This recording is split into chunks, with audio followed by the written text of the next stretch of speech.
Okay, we are live and ready to go. Giving everybody a few minutes because I know they start trickling in when they get notified that we're actually live on Facebook as well as YouTube. Okay, so I'm going to start just kind of doing our opening. This is probably the most important part of the show is the updates of what's happening. So tonight, before we dive into our featured case, I want to start the way that we always do is giving some very important updates of what's impacting landlords across Ontario. And there's a lot that's happening right now, like quite a bit. We talk about Bill 60. Everyone's asking, when is this going to get proclaimed? And we're getting word that Bill 60 implementation that the Landlord and Tenant Board confirmed on March 17th that they are actively preparing for the major changes, as what we call major, looking at the potential of making tenants required to pay 50% of the rent arrears before raising maintenance issues as a defense. So as you most of us know, is that there is a lot of tenants that use maintenance issues at the time of their eviction hearing. And that's what they're doing, is trying to get it delayed and for another day. So that is what's going to be changing within Bill 60. We have the N4 notice periods being reduced from 14 days to 7 days. Appeal window for the eviction orders are being cut from 30 days to 15 days, and changes to personal use evictions, where in some situations landlords may no longer be required to provide 1 month's compensation. These changes are being framed as ways to reduce delays, something many of you have been calling for, but we need to watch closely and how they're actually being implemented. Next is the 2026 Ontario budget released just yesterday. There are a few items that impact the rental market. The expansion of the HST exemptions on new homes, which could influence development, I don't know, and housing supply. Nearly 53 million committed to supportive housing aimed at reducing the pressure on the rental market, and changes to the Ontario Trillium benefit, increasing the lump sum threshold from $360 to $500 starting July, which may help some tenants with the upfront cost. Now let's talk about the municipal enforcement, because this is where we are seeing the most movement. Hamilton is strengthening its rent eviction bylaw, including potential mandatory compensation between $1,500 and $2,500 for tenants. Toronto is discussing stronger rental standard enforcements, including tracking violations across multiple buildings. And we have also seen rent strikes happening now again in Toronto above the guideline rent increases. But the big one for our community right now is Kitchener. Kitchener is bringing back rental renovation licensing bylaw committee on Monday, March 30th at 6 p.m. at the Finance and Corporate Services Committee meeting. This is extremely important. If passed, this bylaw would require landlords to get a license before completing renovations that require tenants to vacate, typically tied to the N13 notices. Here's what this means, and as you get into the details, you might lose your hair on this one.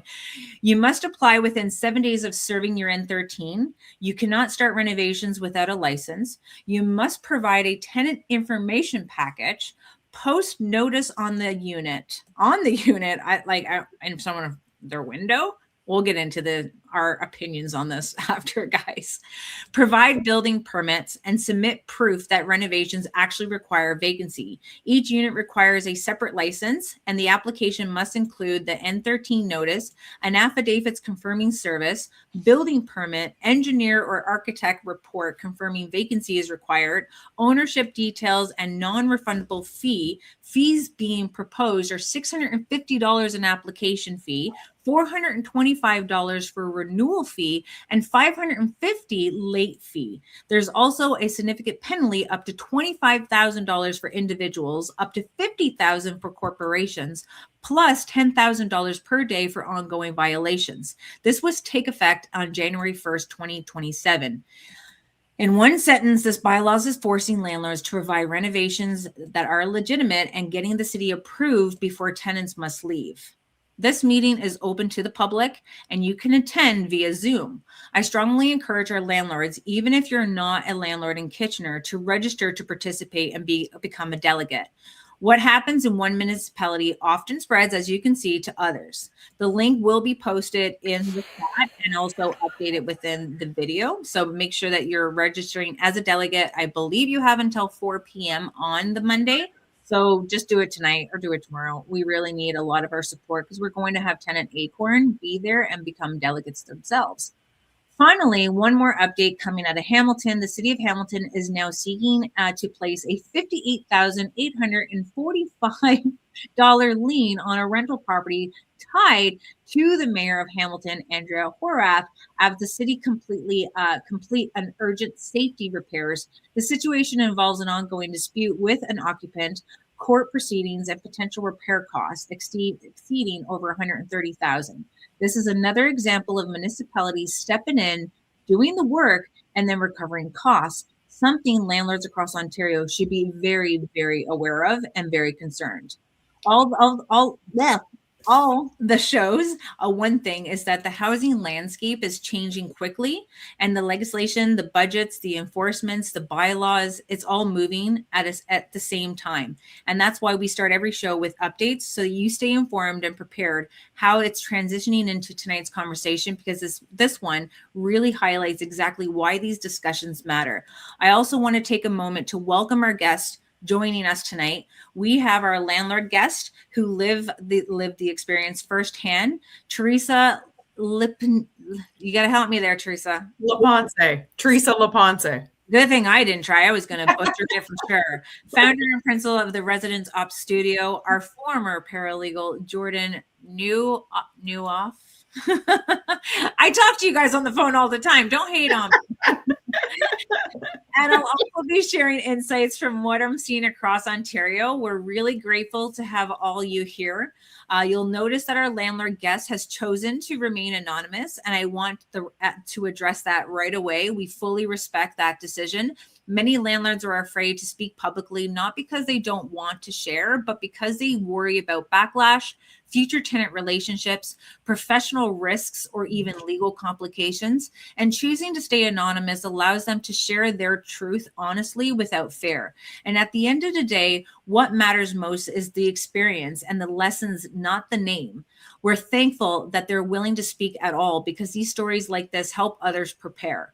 Tonight's show is titled 4 Years, 64,000 Lost, No Resolution. We're diving into what many would call a real landlord nightmare, a case that spans nearly 4 years and exposes delays, loopholes, and the emotional and financial strain that can happen when the process stretches on. The story involves landlords who probably was occupied by an unauthorized individual after the tenants moved out in March of 2022. They hired legal help. They waited 20 months for their first hearing. What followed was a series of events that many of you may unfortunately recognize, because this happens quite often. Orders for compensation only partial followed, a $10,000 cash for keys offer that was rejected, multiple adjournments due to the lack of time, eviction orders reviewed and stayed, the occupant eventually leaving by email without enforcement, continued hearings even after the unit was vacant. During the time, the landlord says their experience, little to no rent for over 4 years. The rent has toppled over 64,000, utilities paid. The entire time, mortgage is getting refinanced, nearly doubling the payments. Hostile through inspections, including police being called, prepared testimonials reported and ignored, and later recorded as a did not testify. The financial impact was significant. Over $15,000 spent preparing the home for sale, forced the property sale with minimum proceedings, mounting debt, legal cost, and personal stress. What was meant to be a retirement investment because years of financial and emotional strain. Tonight is not just about one story. It's about timelines, accountability, and what happens when the cases stretch into years. And that's why these conversations like this matters, because we have to begin and think.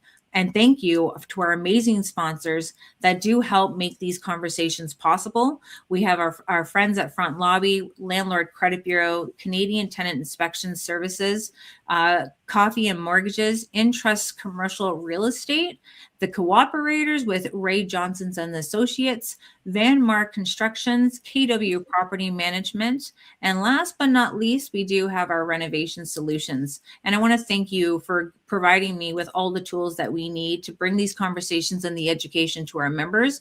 And I want to get into tonight's show, and thank you for listening to me babble for a little bit, but it was a lot there was no way I had to do that without having my thoughts put on paper first. So thank you for bearing with me, and welcome to Kayla Unfiltered, the Housing Call-In Show.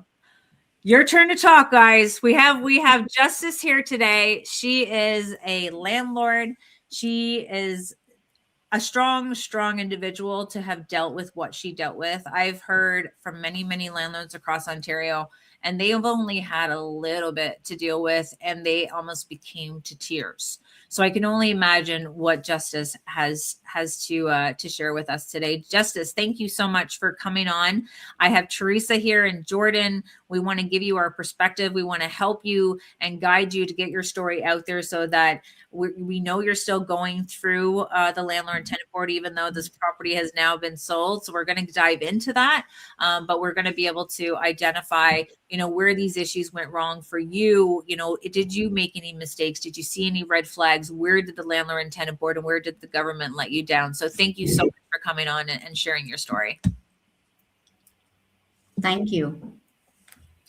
Now, before we get into a little bit of why did you want to be a landlord in Ontario? Because we're always pegged to be greedy little landlords. So why did you want to be a landlord, and how many units do you technically own, if you don't mind me asking? We own our current home, of course, and then we bought one property. It was a new build. It was a good price. It was in Brampton, corner unit townhouse. That almost was like a semi-detached, right? Being a corner unit, perfect amenities, very central. And we said, okay, you know what, 4-bedroom townhouse. In our family, it's just the two of us, and we've got 2 boys. Normal, mediocre income, nothing fancy, no big, just normal people paying taxes. And we said this would be our best chance to have some retirement money to, maybe even leave the house for one of our children, something just to give everybody a step up. So it was an investment property, nothing greedy, just completely, on board normal stuff. Mm-hmm. And when we talk about your situation that you're dealing with right now, as you have a tenant that was inside your unit and they left on March of 2022. And this is probably people are thinking like, how is this even happening if her tenant actually left? Break it down for us of what happened, of how you got stuck with this professional tenant that was technically not your tenant. So when we rented the house, we rented it to a man who was in his mid 50s and his elderly parents. So it was 3 of them in the house, and everything was on board. We checked them out. He passed all the checks. Everything was fine. And he told us he was a businessman and that his wife and children live in Alberta. So it's just him and his parents who will be living in this house, in our house, in the property. So that was fine. He was paying the rent. Everything was good.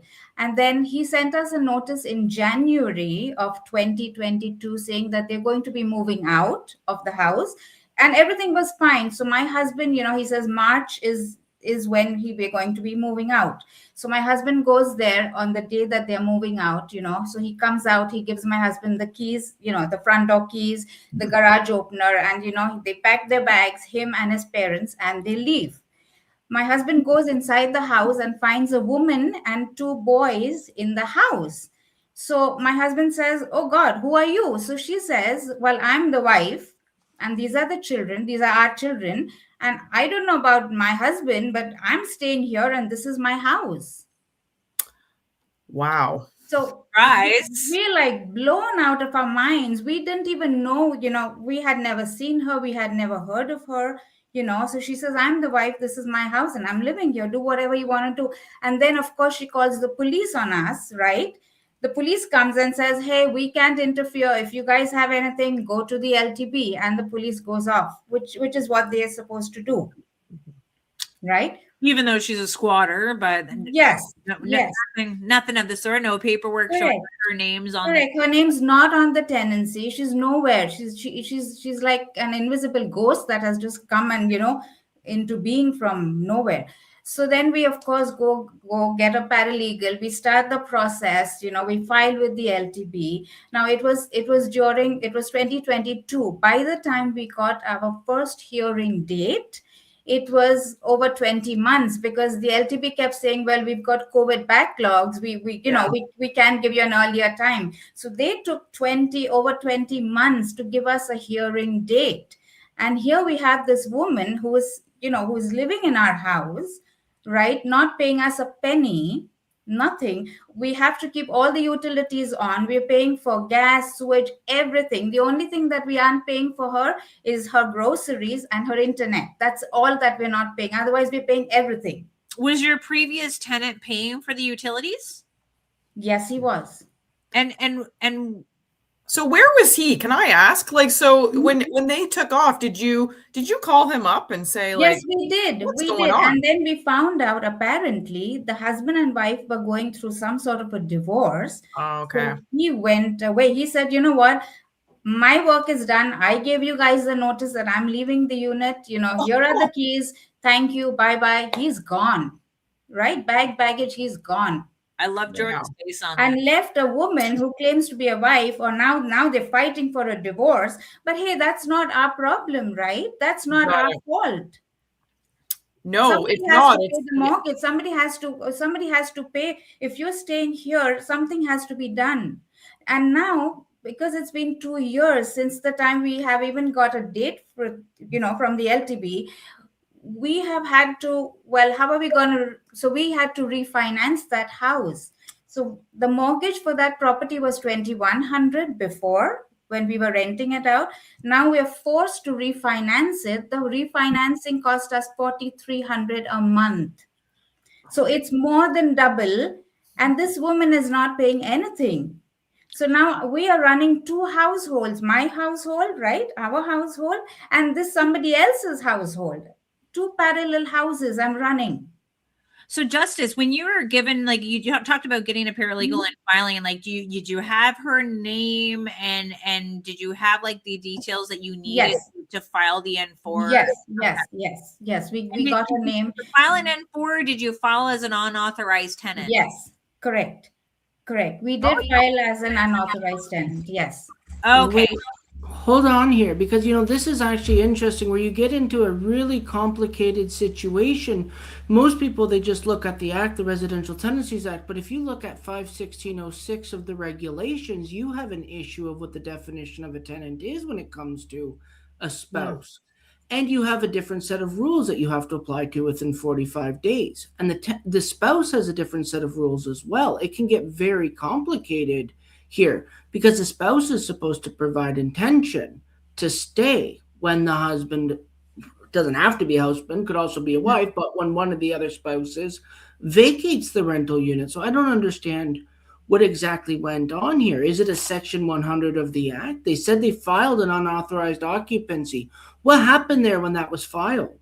So when it came for the hearing, we were sorry. So when it came for the hearing, the motion was, hang on. The first time that we got the hearing date, it got adjourned because the tenant insisted that we adjourn. The very first time, the tenant insisted that we adjourn. She said she did not have sufficient time to prepare. She didn't know what it was. Like, she pretended to be completely ignorant, and she's a helpless person. She's fighting a divorce. She's so overwhelmed with everything, and she insisted on the adjournment for the first hearing, and it did get adjourned. The member asked her to pay 1,900 as compensation per month, not 2,100 rent, but 1,900 compensation per month, and which, till the matter gets resolved. That was the order. Well, she did pay 1,900 a month for 7 months, and that was it. She just stopped one fine day, and that was the end of it. So she's not paid us anything for the 2 years that she was living in the property. And once the hearing started, she paid 1,900 for 7 more months, right? And that's it. So the arrears are mounting up. I still have to pay, the mortgage, all the fees that is still Yep. going on.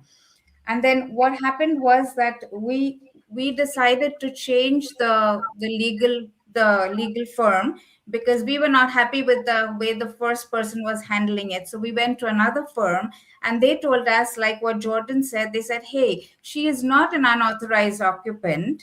She is the wife. She has a right.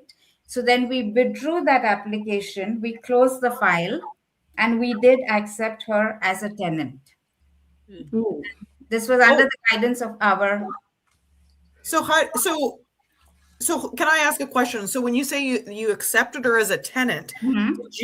was there any kind of documentation or paperwork? Like, did you do a rental application? No, or because it was ordered by the L. We said yes, and the LTB agreed that yes, she is now a lawful tenant. Oh, The LTB said she is a lawful tenant and that But she's not unauthorized. well, you withdrew the application, right? So there's Yes. no binding on a Section 100, because the spouse doesn't automatically necessarily become a tenant. When you read 51606 of the regulations, there is a 45-day window. What an error through all parts here. This is a very unfortunate situation. And how does the rent get lowered? Daily compensation goes from Yeah. what they were husband. yeah, was I don't paying understand that. I've never heard of that. I've Yeah. never heard of that one. That doesn't make Yeah. any sense. What was the reasoning behind that one? Well, the member asked her. He was feeling sorry for her, so the member asked the tenant, "Oh, what do you think you can pay?" And of course, she said nothing. I can't pay nothing. And he says, "No, you have to. Okay, at least do 1,900, if not 2,100." I mean, it was ridiculous. It was a shit show for sure. that is an appropriate Right? phrase for that. Yeah. What did the final rent number become down to? Did it at least go back up to the original, or did we get Well, she paid the 1,900 for 7 months and then just stopped, right? So that was crazy. And that was not called rent, it was called as compensation. That is what the LTP called it, not just compensation. right during the Rent. unauthorized occupancy? It's Yeah. not considered a rent; it's considered a compensation, and then lawful rent would be determined if they're a founded tenant or if they're just a daily compensation share, that sort of thing. But you made her a tenant because you withdrew that application, right? Yes. So when you made her a tenant, was there was an agreement in place to how much she used to pay? No, there was no agreement, because we then filed for the L1, L9. That's what it's called, right? Right. And now, so we filed to get her evicted and to pay us the arrears. What are we thinking? I'm just wondering, like, at any point, any of the paralegals that you were dealing with, like, I can just share. So, I mean, I've been a private landlord for 15 years, but I've also worked for private family-owned companies, and this does happen, right? Like when there's a dispute between a couple and one person leaves and they leave someone else behind, whether it's common law or they're legally married, or it even happens in roommate situations, right? Or they let like a friend move in, and then all of a sudden you're like, who the heck are you? When people go in to inspect the unit and do a move-out inspection. One thing that I've experienced before in the past is approaching that person, and this has always been under the advice of paralegals that I've worked with, approaching that unauthorized occupant and saying, if you want to stay, here's a rental application. Please fill out your information. You need to meet this set criteria. We need to run a credit check on you. We need proof of income that you have the ability to pay. And we need to do this properly then if you're actually going to stay in the unit.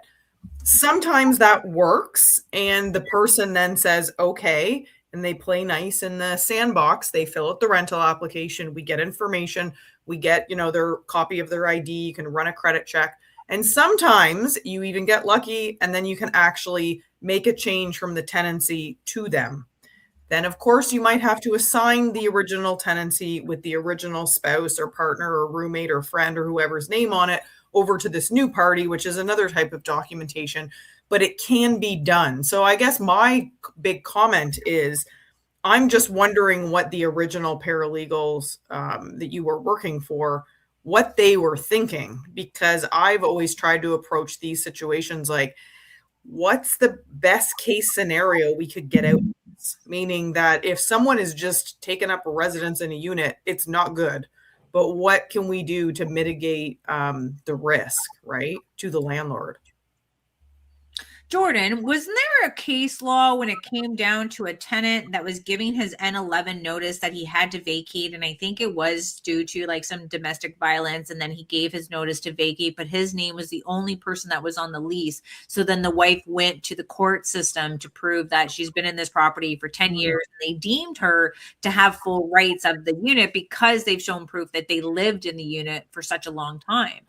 If this tenant came from, nowhere and obviously going through a divorce, like how do they become so entitled to a property that they have no information on? And I know a landlord, that I met last night, she's trying to go through an eviction process, but of course she did something wrong. She went through a property management situation where she was getting the tenant to do work in lieu of rent. So there was never a contract indicating how much the rental rate was. So the landlord and tenant board wouldn't issue an eviction because there was nothing to state how much the rental rate was. Like, how did they deem this to be, or should they've done this as an unauthorized tenant, or should it be that we're just assuming her as a tenant and just follow the proper procedures, including the non-payment of rent?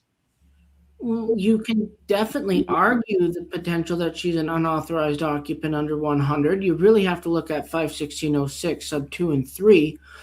Alternatively, in most cases, they end up becoming tenants, the landlord's actions. And the case laws we're speaking about don't just go in the duration that the individual was living there, but what actions did the landlord and tenant have? What communications did the landlord and tenant have? Does the tenant believe that they've become a tenant because of actions of the landlord?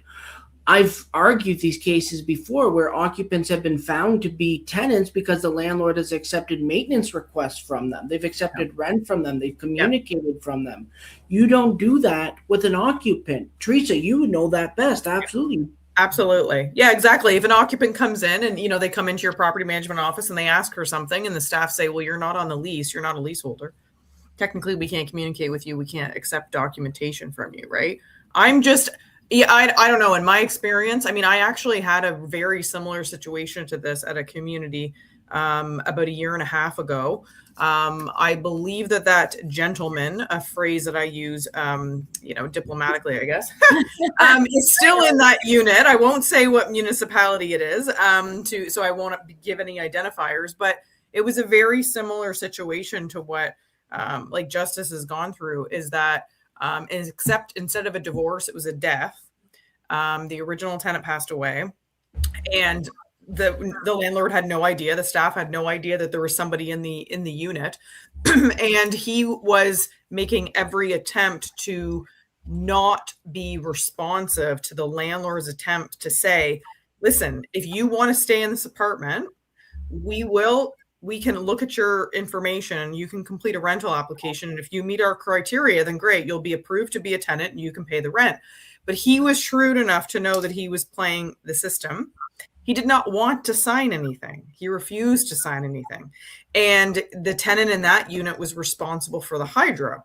He did not want to become a tenant. He did not want to put the hydro in his name. He knew the system enough to know that he'd be better off to sit in that unit and refuse any attempt from the landlord to say, hey, can we please speak to you? We've given you a letter. Could you meet us in the office? Could we talk on the phone? Could we do it via Zoom? We had, paralegal was supporting this whole process, but he knew what he was doing. He was playing it until we got a hearing date, which took, I think, 8 months. I think the rent was close to $3,000 per month. So already at this point, you're at almost like 24 grand. And again, similar to what Justice was saying, he pleaded that he had nowhere else to go. He had no idea that the original tenant was so ill and that she was going to pass away. She had promised him that he could live there rent free, which again has nothing to do with the tenancy situation. Like, yes, maybe it tugs at your heartstring. So he requested an adjournment, and it was 4 months later until the second hearing got here. Of course, he had not paid a cent. The adjudicator offered resources for him to go to the rent bank and to go to other things. And he said he was going to do his best to make a payment. Nothing. And that went on and on and on with him playing the system and refusing to sign the documentation. So I mean, I hear you, Jordan. Like, if you can show that a landlord too is trying to, like, in that situation, the landlord was really trying to say, okay, hey, we know what you're doing. Right? You're in the unit, you're trying to take it over. We're not a big fan of that, but at least sign proper tenancy agreement so we can have a standard tenant landlord relationship, right? And I believe he's still there. I think he made one or two lump sum payments, but it's nowhere near the total. I think he's still there. Then there was a whole debacle because he wasn't paying anything on the hydro. Landlord had to pay the hydro. At one point, he was running cords out into the hallway because the hydro got shut off for non-payment. And then he was putting up signs all over the building that the landlord was treating him terribly and had cut off his hydro. And so he had to run cords from his apartment into the common area to run his appliances. Okay, before we get in, because I know this is a huger, because this thing got adjourned. How many times, Justice? 6? 6 times we've got adjourned. So we did get an order passed. We had an amazing adjudicator. She passed an order on the 8th of May 2025. She went through the case. She says she was very thorough, and she sent in an eviction. This is the date that you need to move out, or you will start accruing interest, the whole normal. It was an amazing order. So 3 years after approaching the LTP, we were so happy that finally, we had gotten the justice that we had been asking for. So this order was issued on the 8th of May. Right enough, on the 14th of May, this professional tenant requests to review the order. So the order she's requesting to review the order. 16th of May, we get a stay order. I don't know if I'm using the right legal words, but they said, and then we had a hearing on the 4th of June where we had another adjudicator. She single-handedly damaged our entire case. So the order that we had received earlier, saying that this tenant needs to evict, she needs to pay us so much money that she owes to us. This next adjudicator in the hearing, which was reviewed, she turned around, she completely flipped the script, and she, because the tenant said, she never got a chance to speak in the earlier hearing, and she will have to go to a shelter. She has nowhere to go. She's on disability. She claims everything possible under the sun. So this adjudicator stayed the order and say, yes, it was not correct. So everything went back to zero. We are back to ground zero, and we are starting the fight all over again. And after that, we've had one adjournment after another. Every time, the professional tenant keeps saying she's not had time, or either the LTB says they don't have enough time for the hearing, or she says she doesn't have had enough time, or she's putting in evidence and the evidence is not correctly submitted. Like she's sending Google Drives, and she's sending all kinds of ridiculous things and in the guise of sending evidence, which is not accepted by the LTB. And then she claims, oh, I don't know how to do it.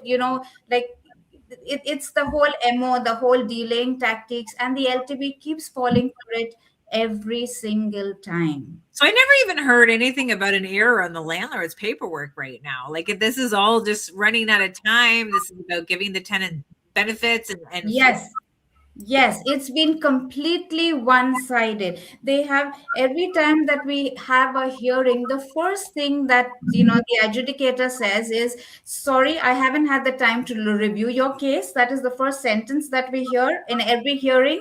And then the next sentence after that says, we've got so many cases, we don't have enough time. And right enough, we get adjourned. 6 adjournments.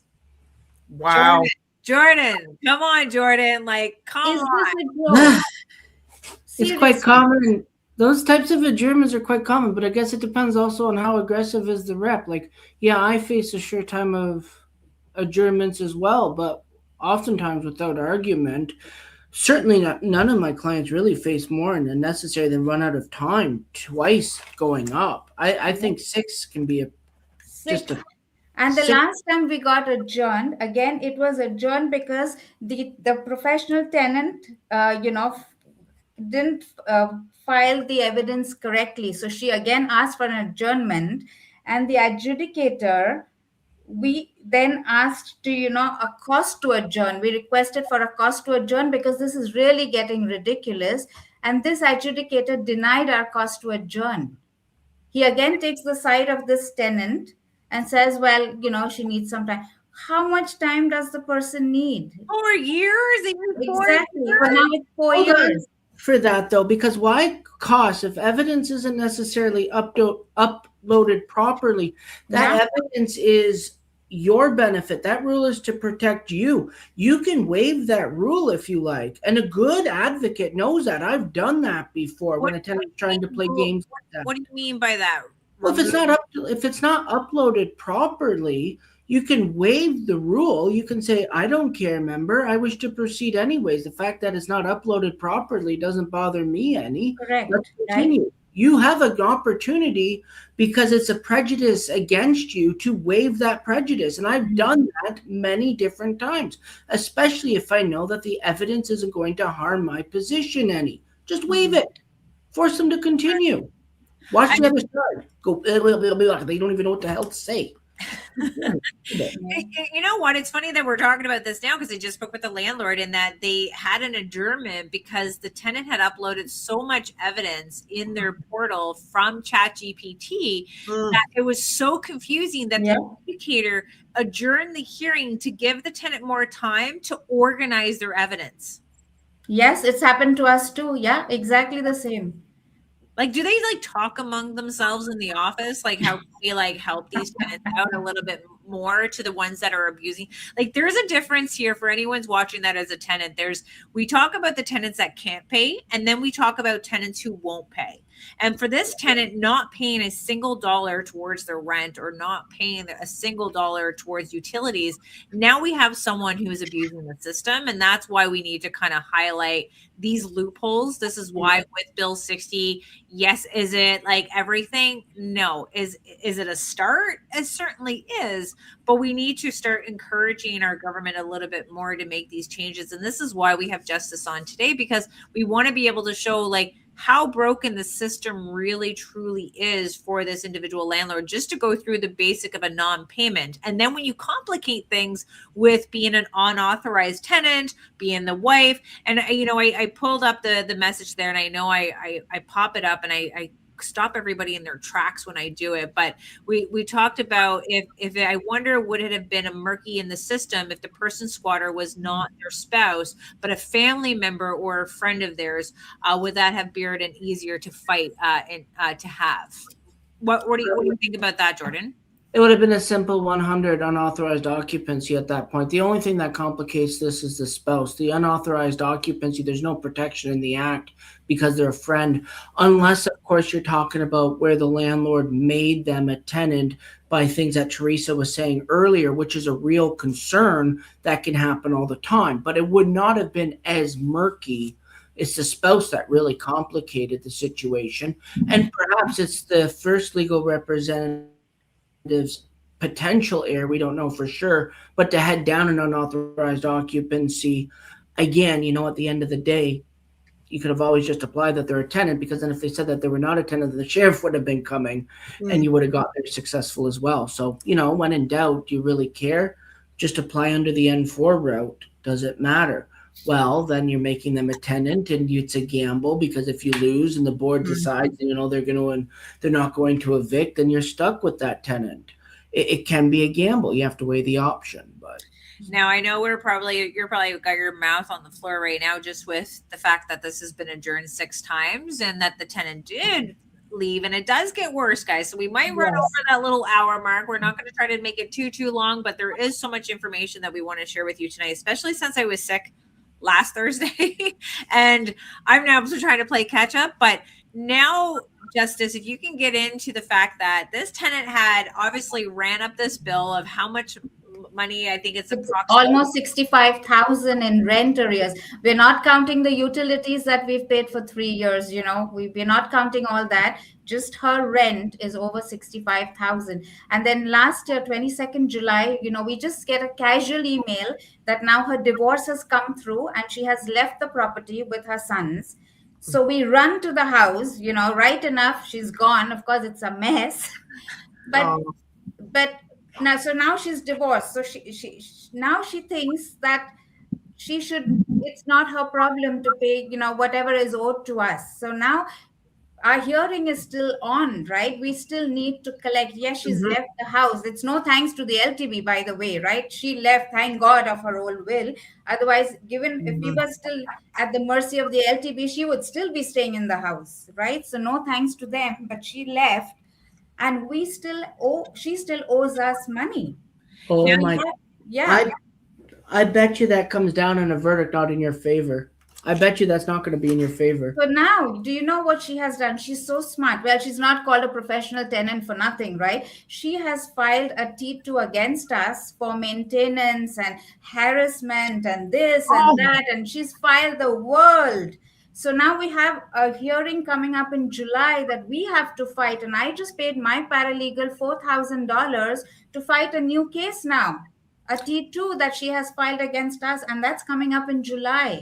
Like how broken is our system? How broken are our laws? How ridiculous is this? And it was a brand new house, guys. Remember, it was a brand new house. It's a brand new house, and she's claiming mold. She's claiming, it's a brand new Matami house. And right, 4-bedroom townhouse. She has enjoyed for 3 years, rent free, without paying a single cent. But before she became a tenant, she wasn't a tenant, she was an occupant. And then you dismissed that occupancy case and signed a tenancy agreement with her. And we never signed a tenancy agreement. The LTB, we withdrew the unauthorized. We accepted her as a tenant. Right? Sorry? Because you made her a tenant. Yes, we accepted her as a tenant, yes. Oh, what do you think the board's going to look at? What do you think the board's honestly going to look at? From the moment that before she was accepted as a tenant, when her defense is going to be, I wasn't a tenant. And then you said, now she is a tenant. So what do you think is going to, come on, Jordan, get it out of your mouth. Dismissed of the arrears prior to her becoming accepted as a tenant. If she's not found a tenant before, she's found an occupant, they're going to dismiss the arrears up until the point where she was accepted as a tenant. So is this should the landlord have carried on with unauthorized tenant and kept that going? Or should they because right now they dismissed it because they didn't think that they were going to be able to win this as an unauthorized tenant because it was actually the wife. Is the original tenant named? Was the original tenant named in that N4 as well? We better hope so. Yes. The original tenant was named in the N4. Yes. On the L1, on this application. Yes, correct. Yes, on the L1. Sorry, yes. Then you're good. The board's going to determine, at the end of the day, the board is going to determine which tenant is a tenant when, and which one's an occupant if it's found an occupant. This is going to be a really interesting order for a board member. It's possible that they both found as a tenant. It's also found that only one is found as a tenant. And then the other one was found as a guest until at that point in time, which they became a tenant. It's going to be a complicated order. For the best thing is that both are found a tenant throughout, but it doesn't sound like that's going to happen. It sounds more like the first tenant is going to be found a tenant, then there's going to be an occupant until it was withdrawn, and then the other one was accepted as a tenant. And it's possible that we're going to have two different orders coming out of here in one. Yes, but when is that going to happen? They've been adjourning it for so many times. Okay, but now you're not important. There's much more cases that are. I was just gonna say now it's not even gonna look like it's urgent for them, especially because the woman's left the unit. Right. Yeah. And so they're gonna be like, it's not even a current tenant situation anymore, which is insane. Guys, Bachelor got canceled, so tune in here every Thursday because I honestly.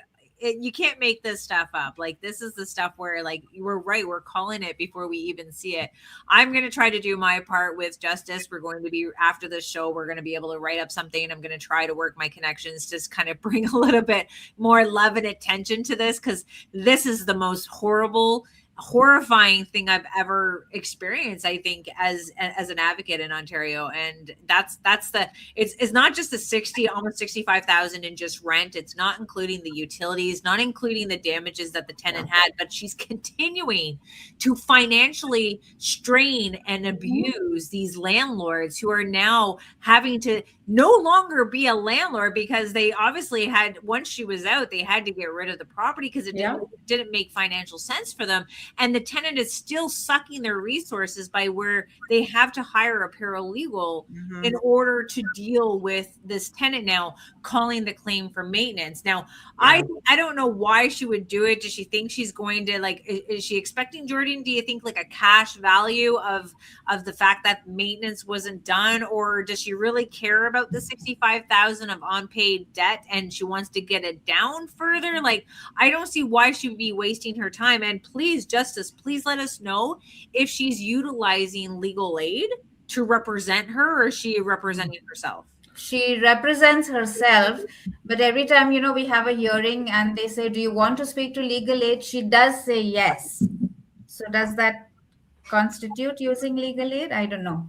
But somebody definitely is helping her, because the way she's gone about the whole thing, she's such a professional tenant right to the end.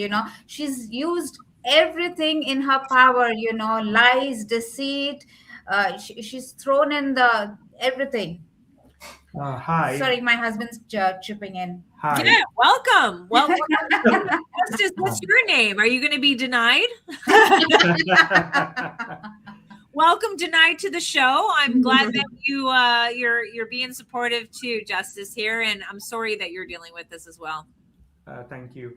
My thought process is that she's trying to counter the 65,000 by putting her own thought process money in it, saying, "Oh, I paid this, I paid that," which I think is lies, because initially, when the adjudicator was asking her what is her income was everything from disability, and she doesn't work. She doesn't have an income, but she gets children's support, and because she's undergoing a divorce, she gets some money.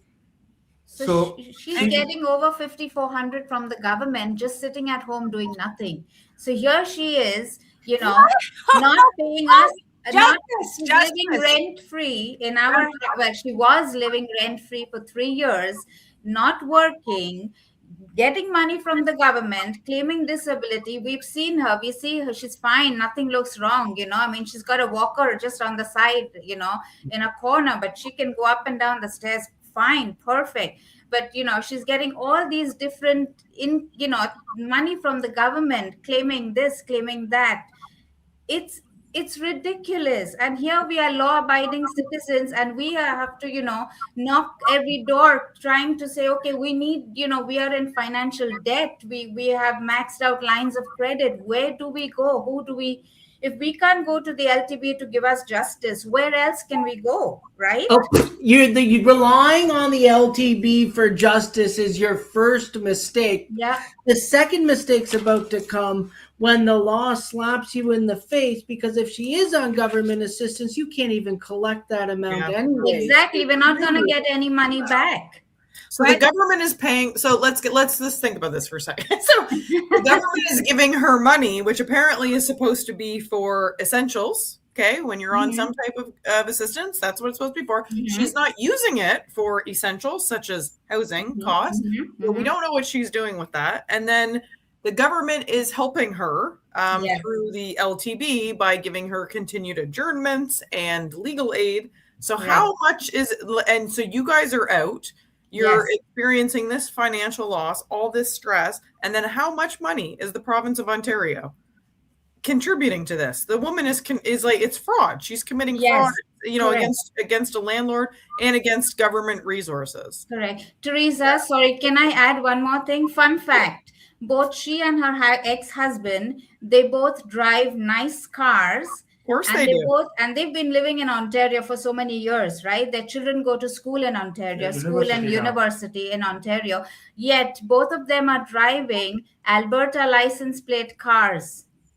for years. Alberta license plate cars. That it's a fun fact. So you know what? I approached the Ministry of Transportation with pictures and license plates, and I said, listen, this is fraud, and this is what it is. So Ministry of Transportation says, sorry, we can't do anything, go to the police. So we approached the police with this information again, and the police says, sorry, there's nothing we can do about it, and that some people just like to scam the system. This is what the police told us.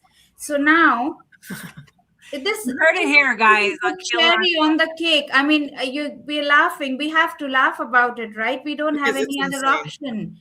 It's like living in a parallel universe. Like, what the hell's going on? Let's pause for a minute here too, because this is a lesson to be learned, that when we do have professional tenants and they do want to have that, you can't say that you're evicted or you're just living in with your spouse in another house right now or couch surfing. It's not going to go well. So a good reason is to say that you're moving to the province, and that's why they probably kept their plates in Alberta, just so that we see it, and then their story lines up with their plate, because we would think you have 30 days from moving into the province to do so. So this is a lesson learned and a red flag that our landlords need to be very cautious about, and don't be so willing to give a unit when we don't really know the situation. So again, like it sucks that we're like, you're dealing with this, but you're starting to see a lot of these red flags, and you're seeing, how this has transpired, and the importance of really doing some checks on your unit a little bit quicker, and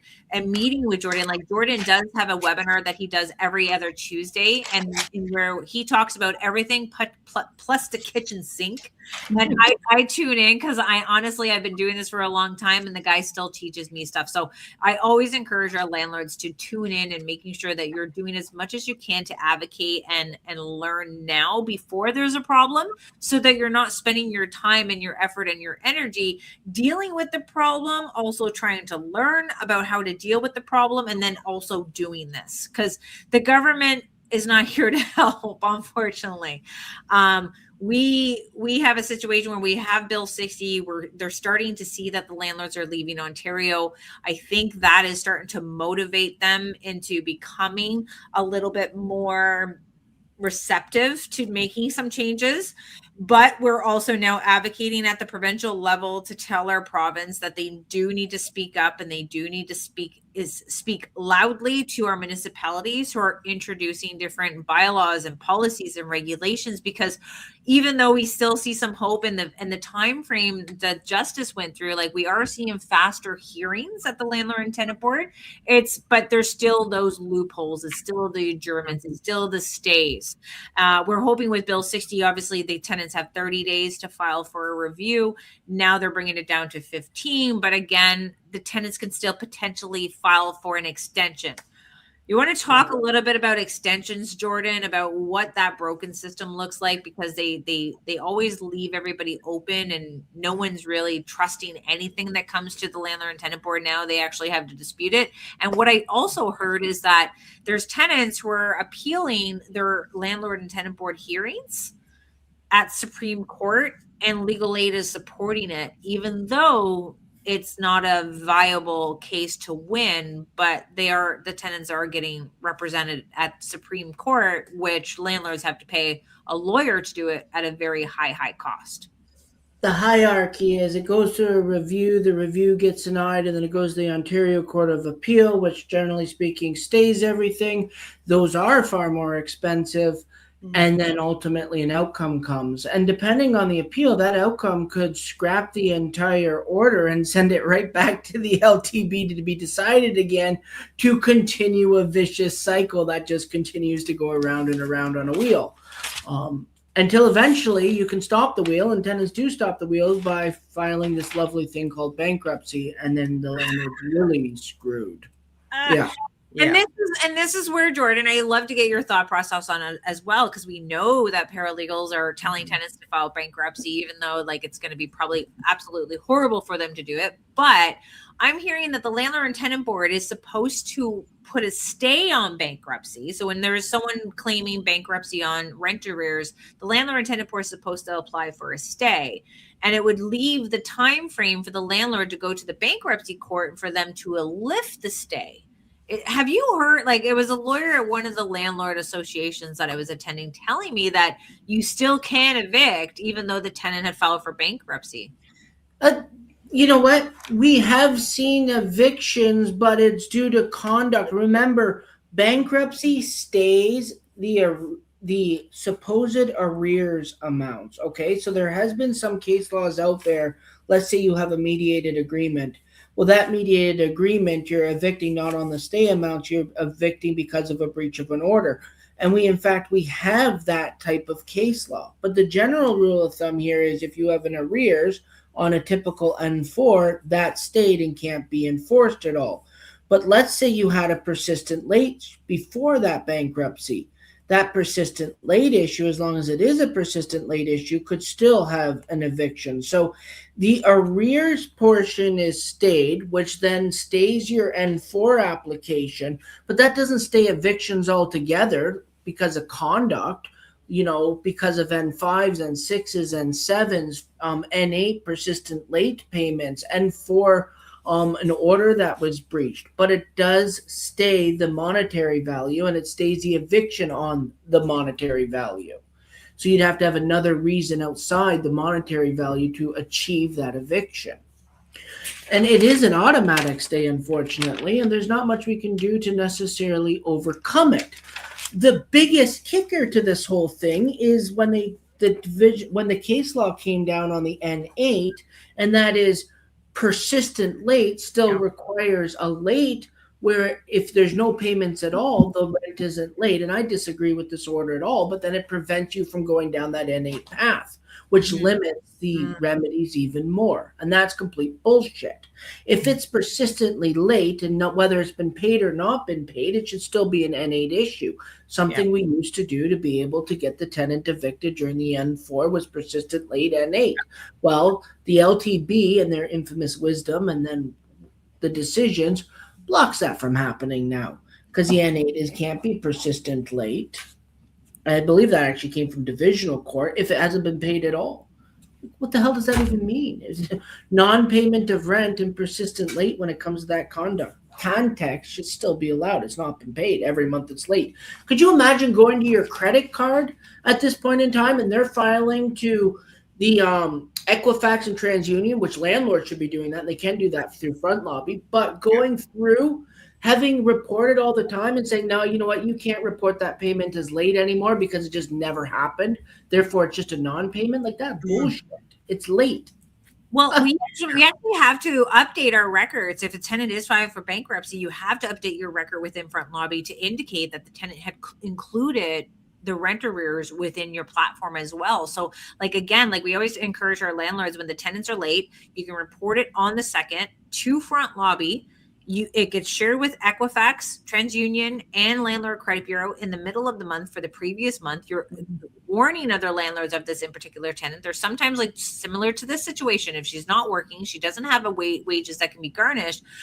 It's not going to be likely that she's going to pay you justice, but at the same time, you're going to warn other landlords, and obviously left on her own accord. And this is what's the crazy, scary part, that we know she's potentially doing it to someone else. And I think that's where our government needs to come in and literally put the hammer down on repeat offenders. And I think same thing with landlords. Like we have, and I got some videos after, and I hate that, I'm over my hour mark, but I'm loving this conversation. And no disrespect to any of the shows that I've done before, but I love this one because it's diving into everything that is wrong with the system. But we need to be able to re-put our consequences in place. We have lots of consequences, and you just heard me in the beginning of our updates about what the consequences are for people who are dealing with violations: $10,000 a day, $25,000 for an individual, $50,000 for a corporation. Where are the consequences for these professional tenants who are robbing? We had people who charged with theft for stealing apples in Ontario, but you can have someone who is stealing almost $65,000 and you're not going to do anything about it. Like, how is this even justice? And this is why justice delayed is justice denied. And we need to be able to bring this story that Justice is sharing with us and share this video with other landlords so that they can see the red flags and they can see the broken system, because a lot of landlords and they trust they really do trust that the system is there to do them justice because they haven't done anything wrong. But when they don't quite understand is that you get a professional tenant who knows the loopholes and or has the landlord and tenant board or legal aid guiding them through these loopholes, then you're in a different ball game. Now, Jordan, we had this message that just popped up. Can you explain what a stay is for our landlords who probably haven't had to deal with a professional tenant, but they also need to be aware of what that stay looks like? That's very fair. So a stay is a complete and temporary pause on your application to the court system. It's literally like if you're driving down the road, it's applying a permanent brake here, then you can't move anymore until the government comes and lifts it off.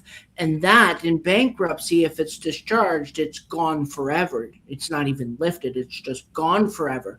But we actually bring this unique issue up on a stay because some board members will err and be completely and utterly stupid and dismiss your N4 because of a bankruptcy stay. And you need to say, no, it's stayed, it's paused. A stay doesn't mean it's canceled, but not every board member is legally smart. That's just the fact of it. And they will cancel or force you to withdraw. In that case, there, do not withdraw your N4.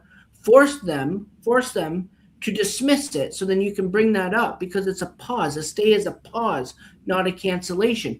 If the tenant doesn't properly discharge themselves through bankruptcy or their consumer proposal, your case is moving through, but not if the adjudicator dismissed it in their infinite wisdom. So be mindful of that. Don't let it get dismissed, and certainly don't let it withdraw, because you can always appeal or review that dumb decision. But if you withdraw, you can't. You give up your right on that.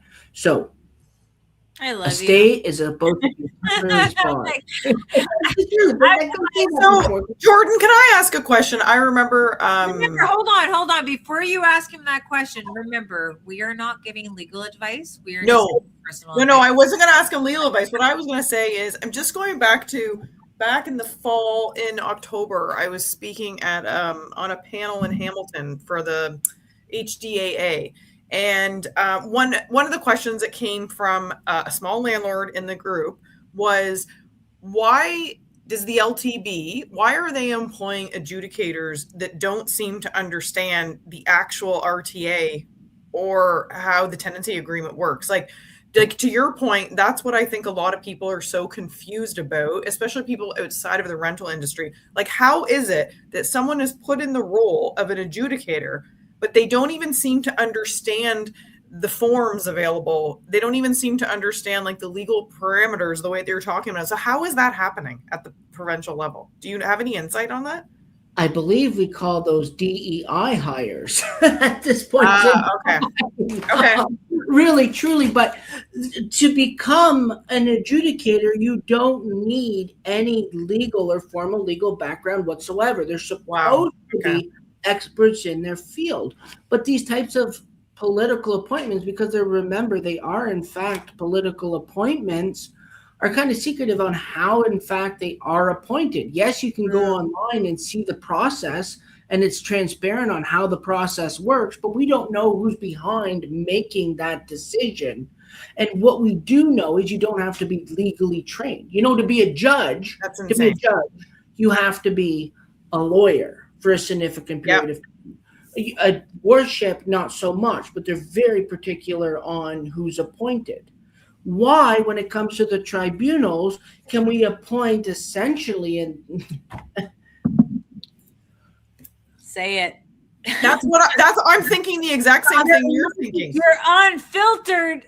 Unfiltered, so we can literally appoint monkeys at given times here. Because I don't think that like the general public is not aware of that, right? Like there's like, because I talk to so many people that think that, oh, well, if you're a landlord, you know what you're getting yourself into and there's risks. And if Ontario has this body called the Landlord Tenant Board, then surely you just go through that. First of all, the whole thing is a total mess. But also, just because someone's deciding to be a landlord, like Justice's example is a perfect one.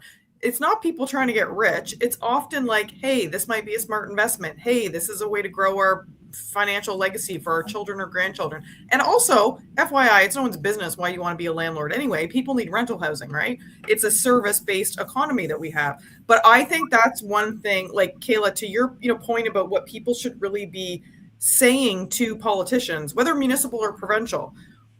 Why do we have a system that is, and decisions are being made by adjudicators who have no legal training, but landlords are responsible for knowing the RTA or hiring a paralegal who does, or hiring a law firm? Like, so all this onus is on a landlord to bear all of that, like figure out that legal knowledge.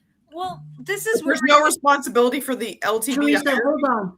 You're absolutely right. And to really boggle your mind, because the viewers might not, well, the viewers probably won't know this. You might not know this. Not a lot of people know this. Is boggle your mind here. Go to the Tenant Protection Act of 1997. That is what your Residential Tenancies Act is based on. Yeah. Read the two acts side by side. They're almost identical.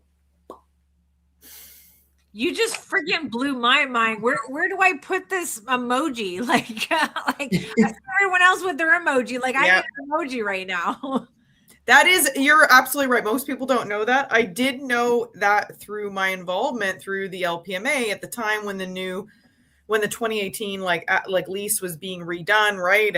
And our board was involved, FERPA was involved, Cohen Hiley was involved in trying to talk to the province. It wasn't really much of a two-way conversation, to be honest, between the associations, especially FERPO, trying to represent, landlords across the province. It wasn't much of a conversation. That the tenancy agreement, in my view, that we have now, that is supposed to be the provincial standard, is very, very tenant heavy. And I just think it's an unbelievable injustice, frankly, that just because you are a landlord and you're renting housing to someone, that you have to take on all of the costs and all of this legal responsibility.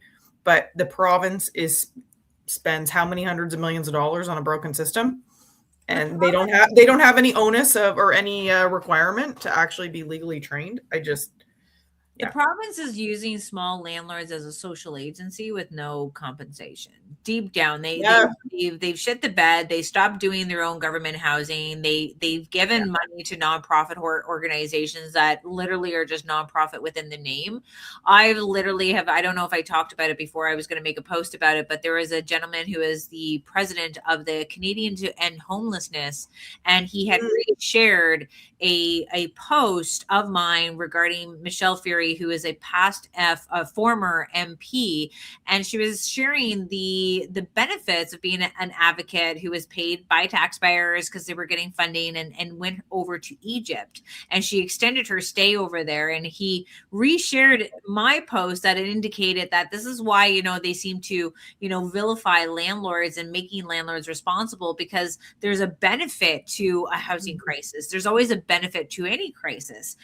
So he reshared my post in a nutshell, and then said, I've been doing this first he said, please put me out of a job, and that he's never met anyone in 20 years who has been doing the work in nonprofit or any organizations dealing with homeless crisis for 20 years, that they've been doing it for the money. So I looked up his name, and he literally made $282,000 as just a little over as a salary. And he also got $14,000 as a benefit, with benefits of being within that role as well. So, and I posted it and he deleted it.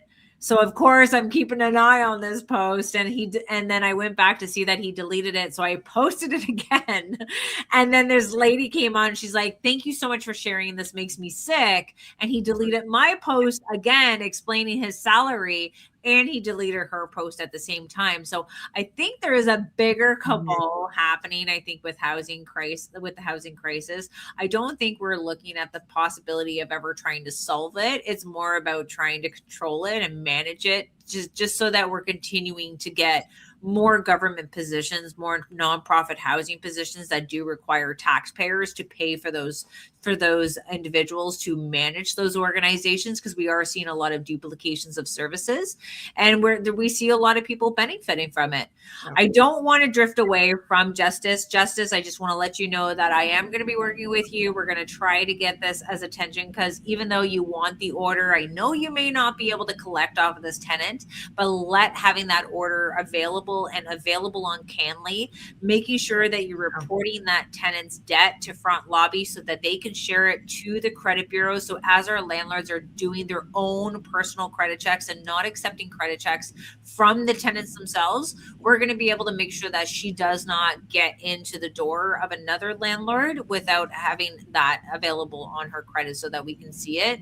And I want to work side by side with you to bring this story out there. And I'm hoping everyone who's listening tonight and anyone who's listening on the replay is going to be able to share Justice's story, because it's not just her. We're seeing this to happen quite often, and because they're talking among each other, and they're able to go ahead and learn from each other and do this again and again and again and again. If our elected officials are listening, we are happy to sit with you and go through what solutions we can do to bring protection to our private housing providers and to make sure that our good tenants are not, dealing with the outcome of professional tenants who are making it absolutely horrible for them as well. We are looking to try to keep everything fair, balanced, and especially our taxpayers who are paying. Look at what's happening with Justice situation. We have someone who is literally on assistance, getting money from her husband, also getting different type of benefits at the same time. There's a lot of fraud that's happening, and I'm hearing that Nick Shirley is coming to Canada. So I don't know if he's coming in to investigate our fraud, but there is a lot of situations that's happening here. So I like to share the episode to others. What's the link? So everything, I'm going to put it into Front Lobby. First, I'm going to put the link into our chat right now, because this is the most important to fight our municipalities in Kitchener, because they are going to be coming to council on the committee. I've already registered myself as a delegate, but more people, the better.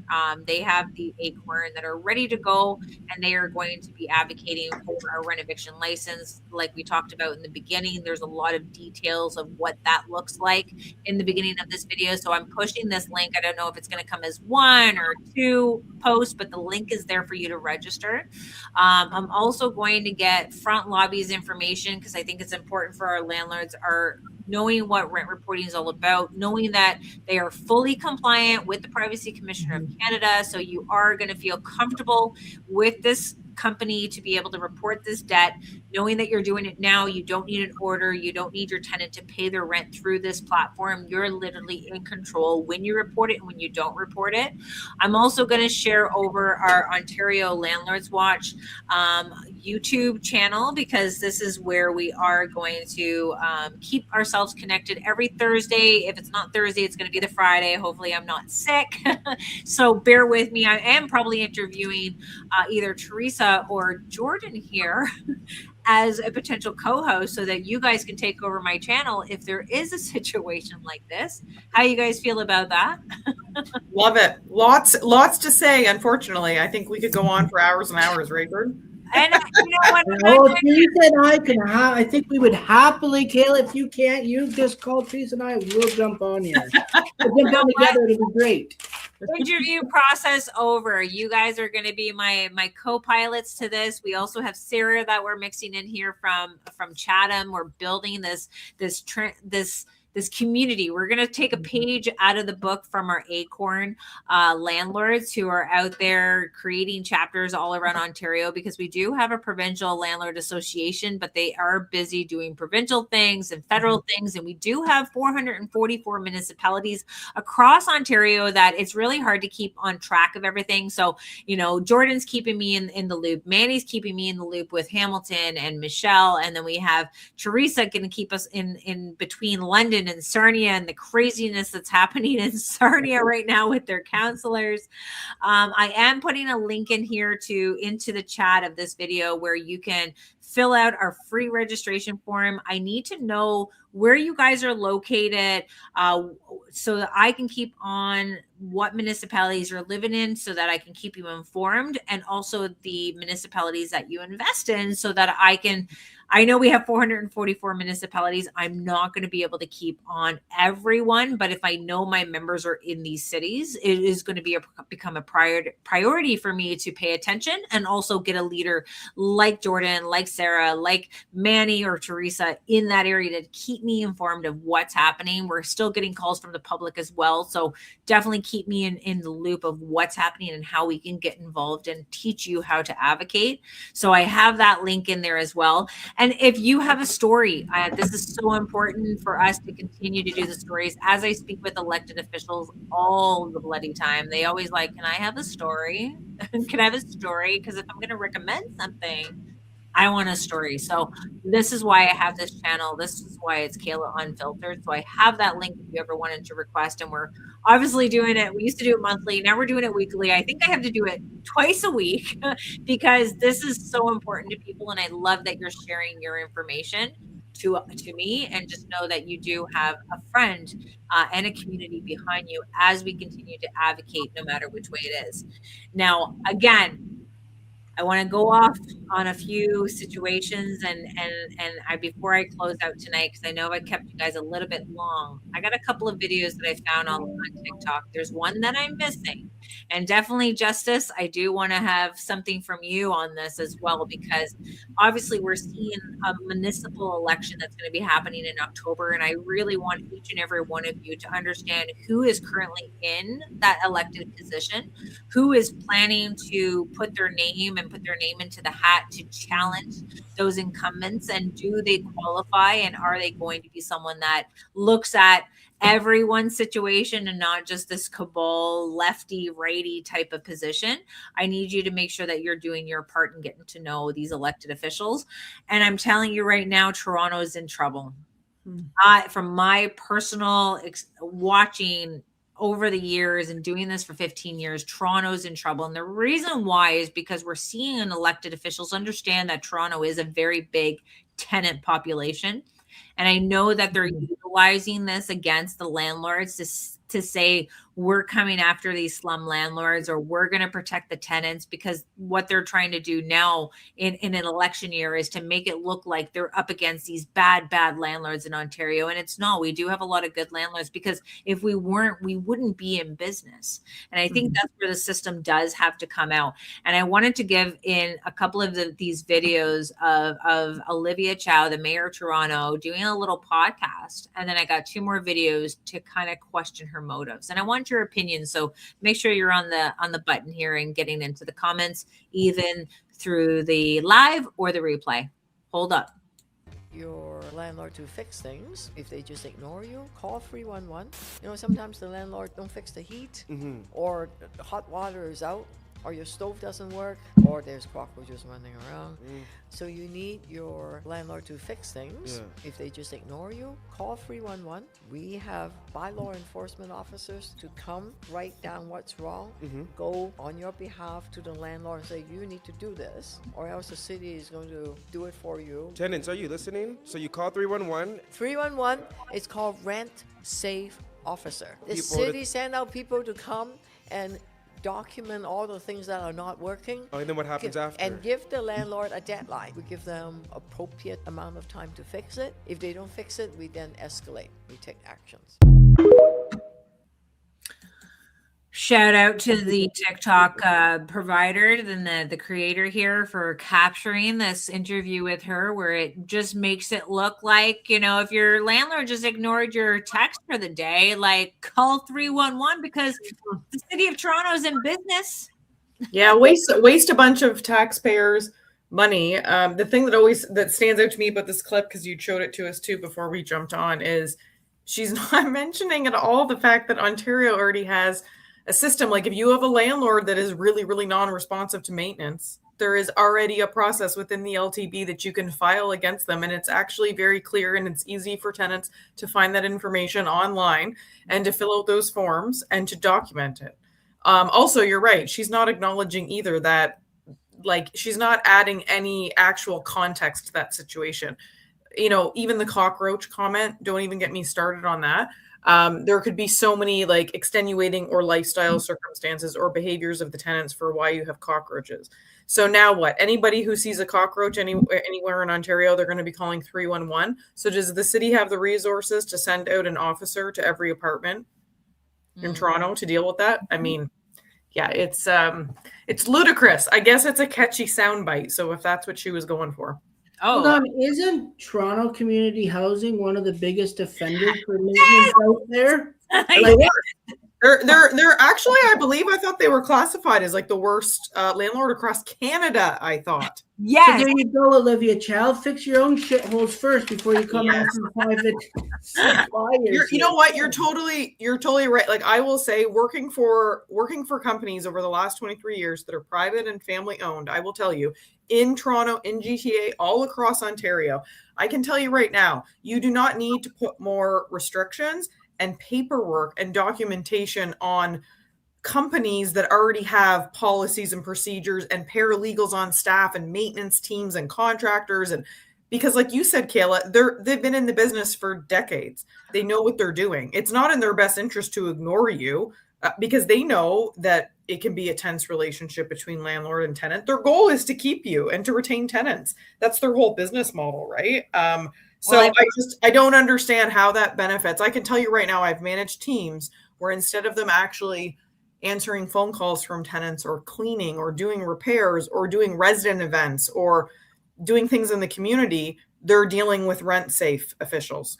And they have to spend 3 hours now doing a building inspection with them. So our YouTube links for Canada's Worst Landlord Part 1 and Part 2 for Toronto Community Housing Corporation, TCHC, that will be in our video chat for you guys so that you can take a look at what that's all about, because it hasn't changed. It hasn't changed. And what's even more scary is that with Bill 10 that's coming out, making landlords responsible for the tenant's criminal activity, is that they're now trying to exempt government housing and nonprofits and any landlord who receives government subsidy from this bill that would make you potentially fine $250,000 and or you could face jail time because of your tenants. So we'll get into that. Obviously, we're continuing to talk about that. I think it's important for us to do it. But now that we had that video, you know, this is have the memory of talking about the cockroaches and everything that's happening, calling 311, right?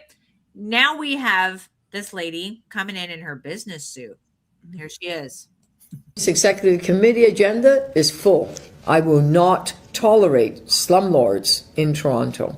I visited 500 Dawes Road in Beaches, East York, a notorious building where the city has been issuing orders for decades while living conditions worsened. I met families who keep their clothing in plastic bags because the pest infestation is so bad. Tenants whose walls are crumbling from moisture and mold.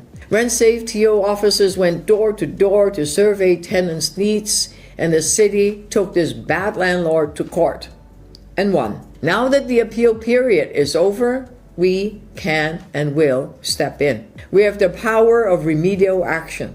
We can hire contractors to do the repairs and bill the landlord through the property tax. Over the coming weeks, city hired contractors will make repairs and deal with pest control. I will not stand by while bad landlords refuse to fix their properties. My budget hires more rent-safe TO officers with the authority to make landlords fix problems. 73 officers, double what we had in 2023. The city can and will act. Over the past 2 weeks, we did a citywide blitz, moving crews from snow removal to road repair. Today, 57 crews are out working nonstop to fill potholes.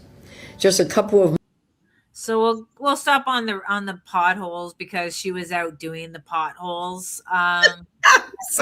It's a photo op. She's out in like a bikini dancing. Like, this girl is like, she's like the queen of photo ops. So I want to make sure everyone knows that.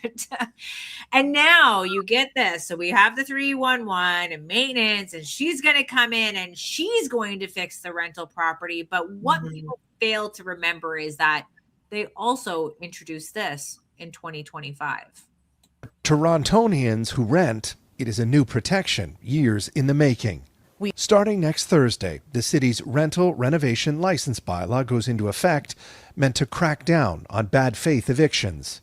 Starting next week, a landlord will need to obtain a rental renovation license from the city before they can begin work renovating a property, which is currently inhabited by a renter. They will have to apply for a building permit anyway, which means that our building department can say, okay, is this really, you need to empty out people, you're changing a sink, or you're doing repainting or changing carpet? Like, Can't even come make on. it up. If the work requires the tenant to vacate the premises, the bylaw also forces landlords to offer either temporary housing or compensation. Tenants will now be able to get compensation, including for things like moving costs. And landlords who refuse to follow the bylaw could be fined up to $100,000.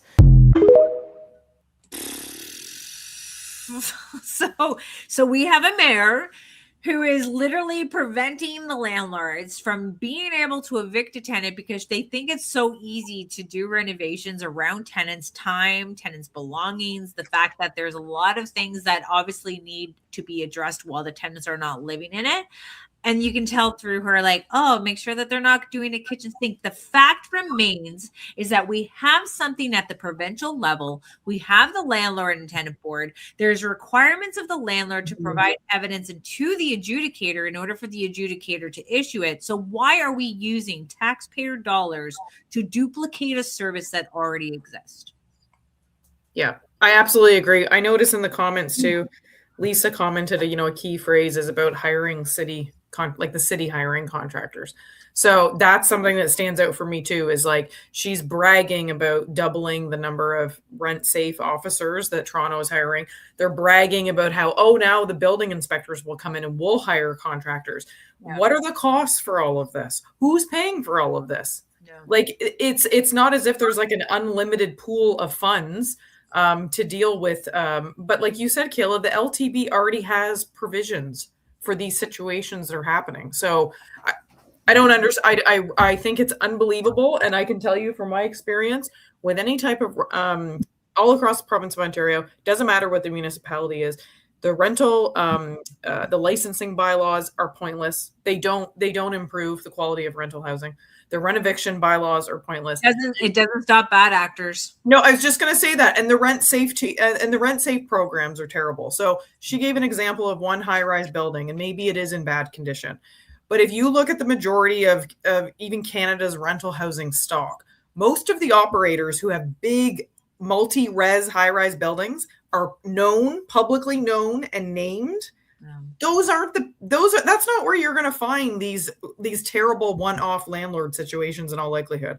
You're going to find that with someone who really, really has no intention of providing quality rental housing, and they're under the radar. You're not going to find them by, hiring more and more staff, right? I don't know what the solution is to that, but again, if we have the LTB and it's there, why are we not improving it and getting it to work instead of having Toronto waste all this time and resources, right? And it's like everybody knows, like when a government starts working on things, it's 3 times more than what a private landlord would have to pay for anyways. Like for my example, we had less than 5 centimeters of snow. The city had tried to charge $700 for 2.5 hours to clear snow, not even ice, snow off of a sidewalk.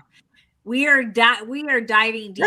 That's more than like a monthly, what you would pay someone on a monthly basis to take care of the snow removal for your property. And any private landlord knows that. We would say that's insane. Who's going to pay this? And these are the people that are making the decisions about what they're going to spend. All right, guys, I kept you guys long enough, and I thank each and every one of you, Jordan, Teresa, Justice. I thank you, Justice, I'm still going to be working with you. I know if anyone's listening to this video and you want to help her, or you have an elected official that is listening and you want to get more, please get in touch with me. I will connect the 2 of you together. Jordan and Teresa, you guys are probably going to be my co-pilots. I love how involved you are in the landscaping community. Teresa has traveled all the way from London to be a part of the Confederation Club meeting that I got to take part with yesterday, and met so many familiar faces, but also really new ones and great connections. So I'm going to come to you a little bit more about that in the future. Jordan, I'm telling you, boy, like you get me fired up. You get me fired up, and I don't know if I said it on camera or not, but I love this guy as a paralegal, and I love him even more that he's a former paralegal, because the gloves are off. The gloves are off. So our Ontario Landlords Watch website, you can totally check out this live video once it kind of does its buffering, and then start sending it out and tell people to watch it. I'm going to try to create some reels. I'm not too sure how it's going to go with more people on the screen, but I do want to make sure that you guys are getting some really good snippets that we can share and gain the momentum of what needs to happen, because our landlords are leaving, our supply is shrinking, and our taxpayers cannot afford to keep building, managing, and maintaining and subsidizing government housing, because the government wants to attack private housing providers, the partners, the very people to help taxes stay low. We want to be able to expose all this, and this is why I do this channel. This is why I'm advocating, and I want to thank each and every one of you for being a part of that.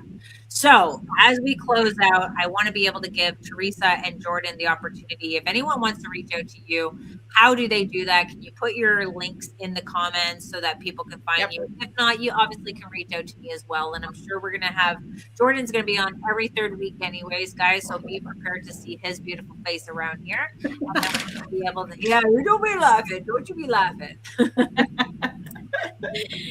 So let me do the closeout while you guys are doing that and putting your contact information in for our community to be engaged. I want to thank each and every one of you for supporting me, our sponsors who keep giving me the tools that I need to keep traveling and doing what I do to be a voice for our community. So as we wrap up tonight and this conversation, because it was a powerful one, it was a sad one, I just want to say thank you, especially to our anonymous landlord for having the courage to share their experience, to our guest for their insights, to all who's watching and engaging this conversation. The stories like this are not easy to tell. They involve financial loss, stress, uncertainty, and in many cases, years of waiting. But when they share their stories, they help others prepare. They highlight gaps in our system, and they push conversations forward. Tonight's story wasn't just about one property. It was about timelines, accountability, and the real life impact of delays. And this is why your community matters. When landlords and housing providers and advocates and professionals come together, we can learn from each other and we can strengthen the voice of our housing providers across Ontario, aka make sure that you're becoming a delegate for the Kitchener Council meeting that's happening on Monday at 6 o'clock. A few quick reminders before we completely sign off is, first, if you haven't, I strongly encourage you to register with Front Lobby. This is a way for you to report your tenant's monthly payment history. This is the most important proactive step landlords can take. Reporting payment history, building tenants' credit, and creating accountability helps move the industry forward and supports better outcomes for everyone if you are not already. And take a few minutes to do that. It's really, really important. I just want you to check them out. It makes a difference. And second, don't forget about the Kitchener renovation licensing meeting happening. The link is in the chat. The municipal decisions are shaping policies across Ontario, so participating really does matter. It's even in listening and helps you stay informed and prepared of what's to come. And finally, join us next Tuesday, because Jordan is going to be, Jordan, your information is going out Tuesday because you give out information packages, and then it's going to be the following Tuesday. Am I correct? That is correct. That is correct. So just on Tuesday, we just presented. So this coming Tuesday, information packages will be going out. And then next Tuesday, we'll present on those, answer questions, and all that exciting stuff. Perfect. We're going to dive deeper into how those situations unfold with Jordan and what landlords should watch for, how to better navigate the process. You won't want to miss that discussion that happens. I love taking part in it. I don't take part in a lot of things, but I take part in Jordan's. We'll be live again at the same time, same place. So it's going to be April 2nd at 7 o'clock. So subscribe to our Ontario Landlords Watch YouTube channel for more information, because this is where you're going to get a lot of the replays. Facebook, some reason, decides to delete everything. And as always, we welcome your experience and your questions and your voices. And I want to thank you again for our sponsors for supporting our housing education and our advocacy. And I want to thank you all for being a part of this growing community. Until next time, stay informed, stay engaged, and keep the conversations going. This is Kayla Andrade with Kayla Unfiltered, and we'll see you at the next show. Thank you so much for joining me tonight and being a part of our community. Until next time.